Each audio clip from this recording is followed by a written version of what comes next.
are here with the director Lucio Caracciolo, the director of a monthly Italian geopolitical magazine Limes. The new Limes issue is focused on coronavirus pandemic and its effects in the US, in Italy, and how the coronavirus is affecting internal and international geopolitics. Dear Director Caracciolo, the Trump administration has always been focused on America First politic. How is the coronavirus affecting these politics? Well, in fact, it's not only Trump's approach, it's more or less everybody's approach. The coronavirus cannot be, at least for the moment, contained on an international cooperation basis because every country is set on itself. This is also the case of Italy, not because we want it, but because we see that the so-called European cooperation isn't working at all. On the contrary, we see that the northern countries and the southern countries in Europe are as far as ever away, and that there is no, at least, probable compromise between the southern and the northern countries. In fact, from the German point of view, Italy should come to terms with the virus from itself through our own forces, which are very limited, in fact. Italy, even before the pandemic, was in a deep political crisis. Italy's government is being criticized for not being able to manage the coronavirus crisis. Do you think Italy will be able to maintain its economic strength toward other economies? Of course not. Everybody will lose in this crisis. The issue at stake is who will lose the most or the less.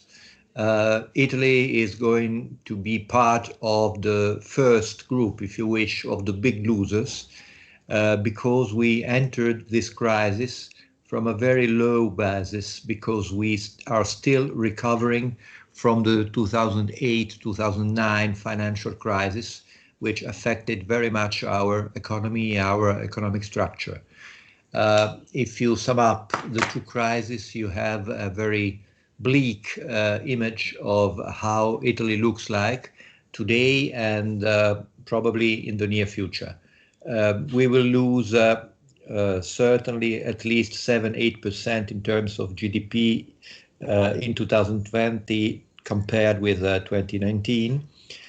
We hope in some kind of recovery starting from early 2021, but as we know that there is no certainty about the pandemic, about the impact of COVID-19 in specific countries, these ideas about the future are quite unstable, and we will have to revise them day by day. Lately, it seems that Italy is losing some of its influence in the Mediterranean.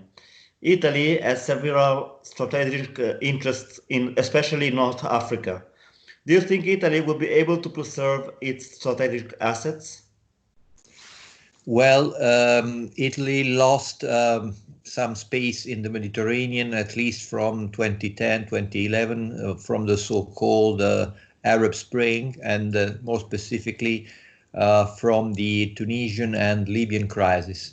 Tunisia and Libya were always, in the recent past at least, two countries with which we had special linkages. The fact that there is still a kind of transition of power in Tunisia, which is less stable than normally people tend to see it, and the fact that Libya doesn't exist anymore because it's a battleground, in fact, between different militias, is weakening our position. We are facing waves of unchecked migrations, of instability, of terrorism, which are not very far away from our coasts. So the fact that we have no or limited impact in those crises gives room to ambitions of other countries, for example, Turkey, but also Russia and many Arab countries. including Egypt. In the coronavirus crisis, the first states to come and help Italy were Russia, China, and Cuba. Nonetheless, in Italy, there are several US strategic interests. Do you think Italy will become one of the states under Russian influence rather than American influence? Well, the issue at stake is not Russia, but China. China is now incredibly popular in Italy because of the so-called New Silk Road, because of the help they gave us, even if it was not very effective, in fact, during this crisis, and because of the lack of any sign of strong American interest in our future. This is a serious problem because we are, of course, very much part of the Atlantic Alliance. We are, from an American point of view, at least an important area of, in terms of strategic value, because we are at the very center of the Mediterranean, and Americans have many relevant bases in our territory.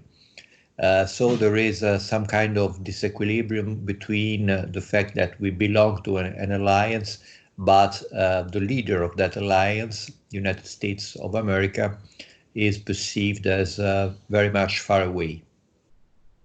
Director Caracciolo, you talked about the Belt and Road Initiative. Before the coronavirus pandemic, Italy signed a strategic agreement with China for the Belt and Road Initiative. Do you think that the Belt and Road Initiative is still actual? Yes, it is, even if there are some difficulties from the point of view of Beijing because of the crisis, because of the economic collapse, because of the crisis as far as the supply lines are concerned, which is very, very damaging, and because of the struggle between the United States and China. So I think that the project is still valid, the project is still there, but there will be more bumping chapters in the Silk and Road project future. Thank you very much, Director Caracciolo, for your interview. Thank you so much.